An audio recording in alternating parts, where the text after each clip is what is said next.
আসন্ন চ্যাম্পিয়ন্স ট্রফির জন্য দল ঘোষণা করলো ইংল্যান্ড। আইসিসি যদিও এখনো তাদের সূচি প্রকাশ করেনি, তার আগে দল ঘোষণা করে অনেকটা চমকই দেখালো ইংল্যান্ড জাতীয় দল। 15 সদস্যের ঘোষিত স্কোয়াডে দীর্ঘদিন পর জাতীয় দলে ফিরেছেন জো রুট এবং অধিনায়ক হিসেবে আছেন দীর্ঘদিন ধরে ওডিআই ফরম্যাটে না খেলা জশ বাটলার। এছাড়াও ঘোষিত স্কোয়াডে চমক হিসেবে আছেন সদ্য আইপিএল এ ডাক পাওয়া জেমি ওভারটন। এছাড়া বাকি সদস্যরা হলেন pace bowler Jofra Archer, bowling all rounder Gus Atkinson, এছাড়াও আছেন Jacob Bethell, Harry Brook, Brydon Carse, Ben Duckett, Jamie Smith, Liam Livingstone, Adil Rashid, Saqib Mahmood, Phil Salt, Mark would.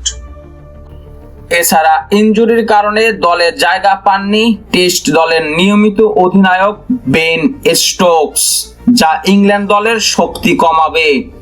অত্যন্ত শক্তিশালী এবং ব্যালেন্স দল ঘোষণা করেছে ইংল্যান্ড এবং এই স্কোয়াড নিয়ে তারা ভারত সিরিজও খেলবে। আইসিসি চ্যাম্পিয়ন্স ট্রফি 2025 শুরু হওয়ার আগেই উন্মাদনা শুরু করে দিল ইংল্যান্ড। পুরো টুর্নামেন্টের দিকে তাকিয়ে থাকবে ক্রিকেট বিশ্ব। কার হাতে উঠবে এবার চ্যাম্পিয়ন্স ট্রফির শিরোপা, সেটি দেখার বিষয়। ক্রিকেটের সকল খবর নিয়মিত পেতে আমাদের সাথেই থাকুন।